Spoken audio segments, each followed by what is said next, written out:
Hello. So in this video, we're going to talk about Noah Lukeman's play, The Tragedy of Macbeth, Part 2, The Siege of Banquo. So, in the introduction to this play, what Lukeman says is, while contemplating both the open... He's talking about adapting Macbeth for the screen. While contemplating both the opening, the witch's prophecy, and the conclusion, Malcolm's ascent as king, I was struck by a realization. Macbeth is unfinished. Sorry, my cat is screaming.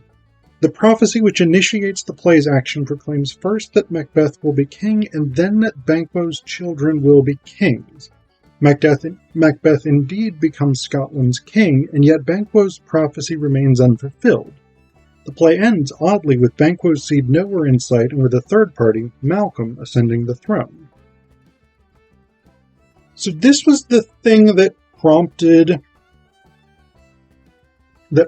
this play, is this idea that there are three problems left unsolved in Macbeth. One is the prophecy that Banquo's lineage will be kings of Scotland, so Fleance needs to take the throne at some point. Two is that the sons of Duncan, Malcolm and Donalbain, split up after Duncan is murdered. Malcolm goes south to England, Donalbain goes west to Ireland. Donalbain never shows back up in Shakespeare's play. And then the third problem that Lukeman identifies is that Lady Macbeth refers to having had a child, but there's no discussion of that child anywhere else in Macbeth. Now, I think generally the consensus among scholars is that this child would have died, and so that's why it never comes up again. But Lukeman basically says, what if the child didn't die? What if the Macbeths had a daughter, they sent her to a convent for reasons not completely clear? What if Donalbain comes back? Like, what would that interaction look like? And how do we get Fleance onto the throne? And so that's the ambition of The Tragedy of Macbeth Part 2. Basically, what Lukeman says that he sets out to do is to write this version of a sequel that he imagines Shakespeare might have had in mind. That's, in the introduction, basically his stated goal. Part of the problem... So the play is actually written more or less in iambic pentameter. It's not necessarily actually iambic pentameter, but the lines are roughly pentameter. So if you know metrics, if you know poetic meter, pentameter is lines of 5 metric feet. A foot is a set of stressed and unstressed syllables that forms one coherent sound. Pentameter has 5 of those. So Shakespeare writes in these basically all of the time when he's writing in verse. Iambic refers to the stressed pattern. So that's an unstressed and then a stressed syllable. And that's where Lukeman's play is not quite as Elizabethan. For the Elizabethans, writing in iambic pentameter was very, very natural. For modern authors, it's really not. So this is written in verse, more or less written in pentameter, but it's not necessarily iambic pentameter. This is also written in a 5-act structure, which is, generally speaking, what Renaissance plays were. Elizabethan, Jacobean plays were generally in 5-act structures. I'm going to talk more about the structure, because I think this is one of the areas in which Lukeman kind of fails in his ambition to write a Shakespeare-style play.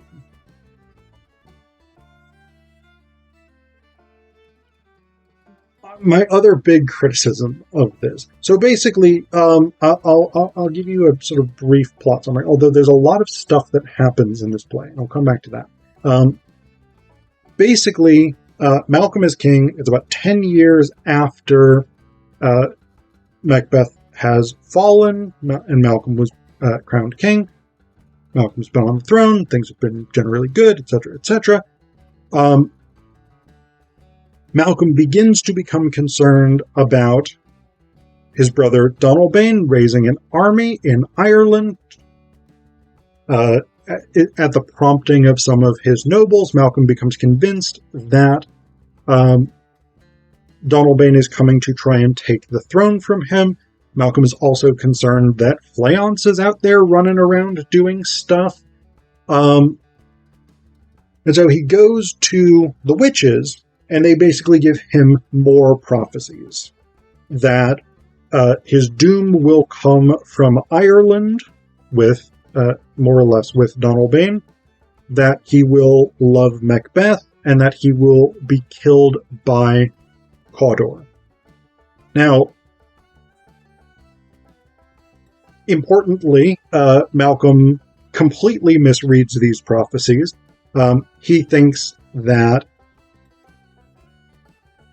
the prophecy about his doom coming with Donalbain refers to Donalbain coming to invade and try and topple Malcolm's rule. And so Malcolm stabs Donalbain as soon as he shows up in Scotland. He thinks he doesn't really have a reading of You Will Love Macbeth, but it turns out that Macbeth's had a daughter who was in a convent in Iona for her entire life and never knew her parents, etc., etc. She comes to mourn her parents because she's now learned who they were. Malcolm sees her, falls in love with her, and she's like, I really don't want to be queen. I really just want to go back to the nunnery or the monastery or whatever it is. And he's like, no, I'm going to marry you. And she's like, okay, do what you got to do, guy. So she becomes queen. A number of the nobles in the court are like, she's a Macbeth, she's going to plot, she's going to be evil, etc., etc. Turns out she's not. She's great. And they scheme to have her murdered anyway. So Malcolm has this kind of almost Othello-like element where it's like, he's in love with this woman who debatably he shouldn't be in love with, but then people are like, yeah, she's betraying you. And he's like, well, I guess she's betraying me. I have to murder her now. So that doesn't go fantastically well for him. Then Fleance builds an army, and he's coming. The last prophecy that the witches gave to Malcolm was that he would only be killed by Cawdor, the Earl of Cawdor, I think. It's an earldom, but I'm not 100% sure. And because Malcolm holds the title Earl of Cawdor, he is like, well, I'm not going to kill myself, so everything's fantastic. Fleance, when he brings his army over to Scotland, the first guy he meets is like, hey, I'm the son of Cawdor. My father was Cawdor before he betrayed Duncan and then was murdered by your father, who then took over as Cawdor. So I want to prove myself and that my family is okay by serving you. And so Fleance is like, great, I knight you Cawdor. And that guy kills Malcolm. And then the play is just over, because now somehow Fleance is on the throne. So what is this play? Basically, it is Shakespeare fan fiction. And I say that there's nothing inherently wrong with fan fiction. Fan fiction can be an excellent genre. I'm an adaptation studies person. A lot of the literature that I read is adaptations or revisions or reworkings or reimaginings of other things. And I love them. It is the genre that I work on professionally. That being said, fan fiction. And I mean that in a very particular way. This is so much dedicated to trying to be like Shakespeare and signaling its connections to Shakespeare, that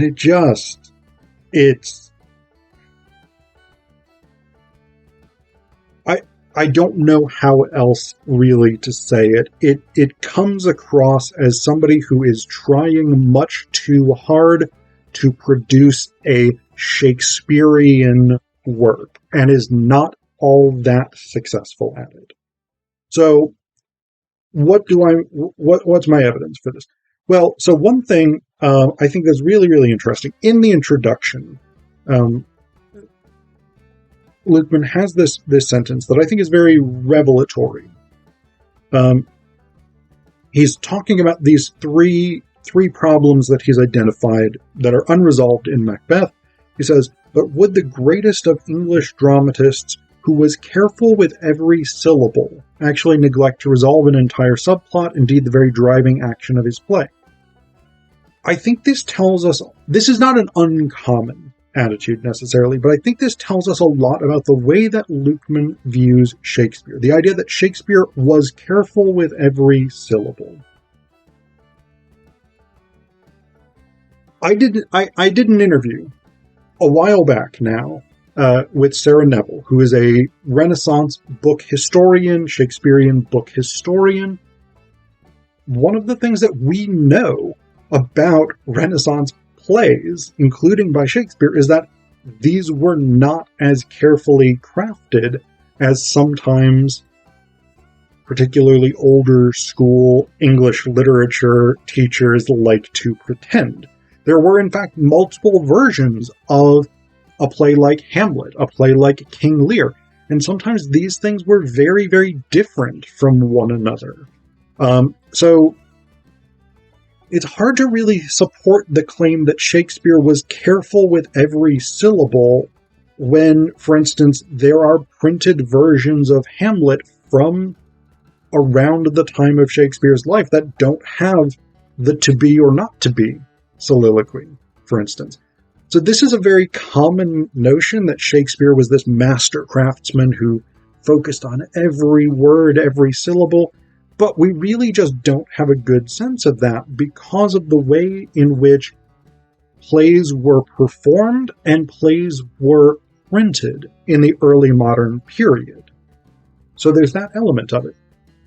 That being said, I think we really get so much overt signaling of this is riffing on Shakespeare.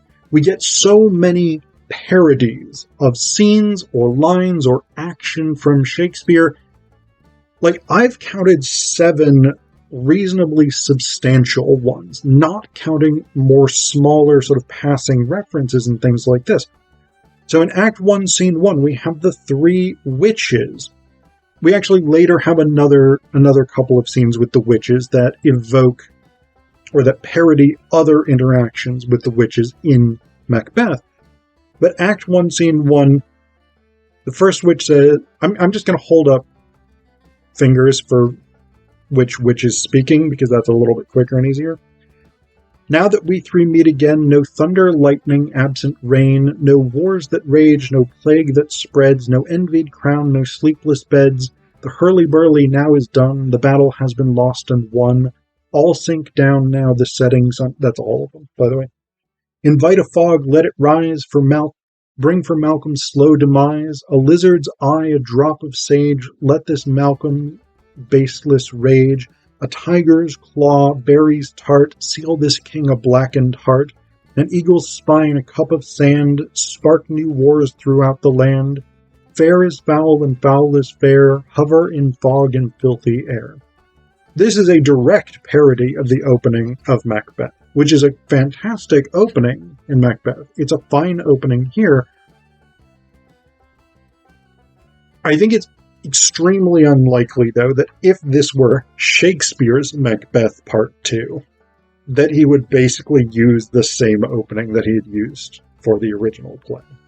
Lukeman obviously is paying tribute here, and that's fine. If it was this instance and this instance only, I'd be more than happy to go along with it. But we see this throughout the play. There are these moments after moment after moment after moment where we have these direct references. So, Act 2, Scene 3, Seton and his daughter Cinna. We have a pretty direct parody of Lady Macbeth's ambition, her urging Macbeth to kill Duncan to fulfill her own goals. When Cinna tries to get Satan to destroy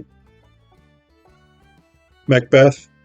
This is Macbeth's daughter, specifically, who's going to become Lady Malcolm, so that Cinna can marry Malcolm and become queen. Act 2, Scene 4. We have a parody of Claudius's prayer and Hamlet's indecision about murdering him from Hamlet, when Macduff, intending to find the evidence that Macbeth is scheming against Scotland, and if so, to murder her, comes upon Macbeth while she is praying, and he is indecisive about killing her under those circumstances. Act 3, Scene 2. We have a parody of the scene from Macbeth in which Banquo's ghost shows up at the feast to haunt Macbeth, and Macbeth starts losing it. Here we have the ghost of Donalbain coming to a feast in which Malcolm is presiding to haunt his brother who murdered him. In Act 4, Scene 3, we have some direct references to other Shakespeare plays. The three murderers who killed Banquo in Macbeth have been hired by Malcolm to kill Fleance. They talk about overthrowing the king and dividing Scotland into three.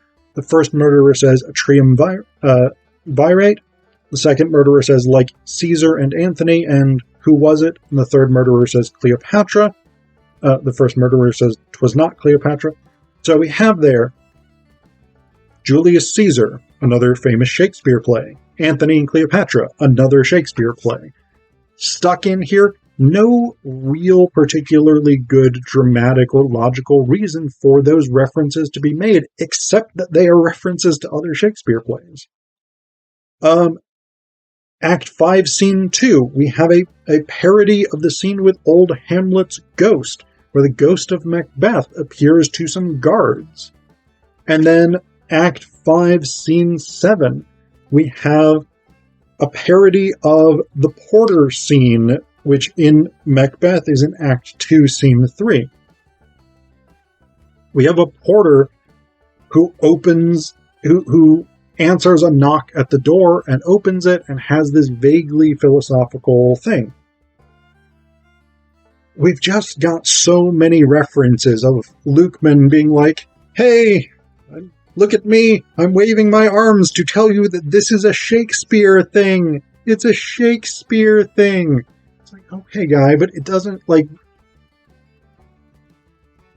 it's clunky to have this many overt parodies and references and stuff to Shakespeare, because it's just so clearly devoted to trying to be Shakespeare fan fiction that it actually, for me at least, interrupts the flow of this play as a play. This is particularly the case when you get scenes like Act 5, Scene 7, the porter scene, because it doesn't serve any purpose whatsoever in the action of this play. Its entire reason for being here is because there is a porter scene in Macbeth. Now, in Macbeth, it's hard to figure out exactly what the purpose of that porter scene is, because it's a slightly weird scene. But here, this scene just doesn't really do anything. It doesn't serve any particular purpose. It just... And the fact that it's literally...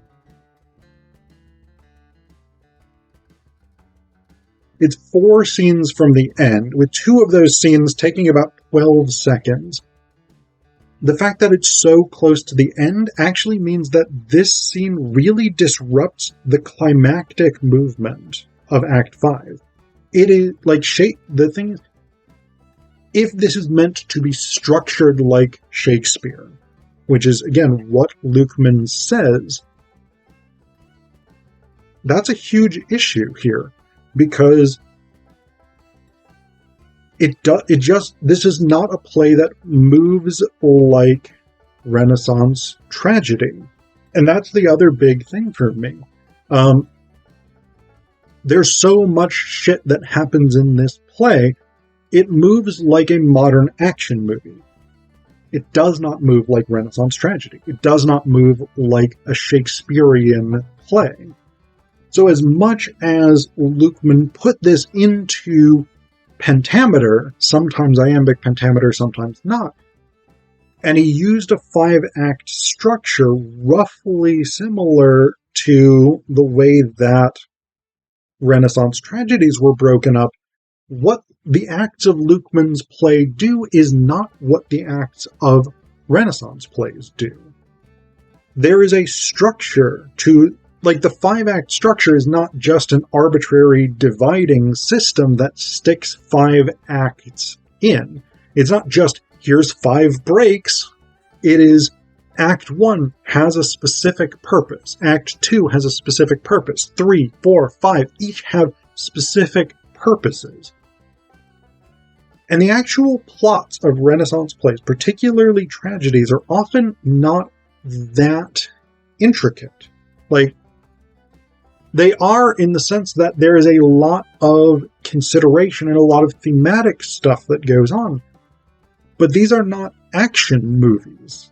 They don't have a lot of things that occur necessarily. Partially because Renaissance drama was about language. So you have characters exploring ideas, mulling over what action to take, etc., etc. You have that stuff going on for a long, long time, rather than a whole set of things that occur. In this play, for instance, most of Malcolm has his suspicion, like in Act 1 of the Tragedy of Macbeth Part 2, in Act 1, Malcolm has his suspicions raised, goes out to the witches, gets new prophecies, we see nobles scheming, and then 2 of the prophecies are fulfilled. In Act 1, Donalbain is murdered, and Malcolm falls in love with Macbeth. No Renaissance play would do that. No Renaissance play would move us through 2/3 of the prophecies, plus the getting of the prophecies, plus the concerns about all these different forces that destabilize the kingdom within the first act. That's too much stuff for what a Renaissance play does. And so I get it from a modern perspective. Like, this is the kind of thing that we want to see. We want to have a lot of stuff happen. Again, if the objective here, which Lukeman states in the introduction to this play, is to produce the kind of play that Shakespeare might have produced as a sequel to Macbeth, structurally, stylistically, the pacing, all of this stuff is just wrong for Shakespeare.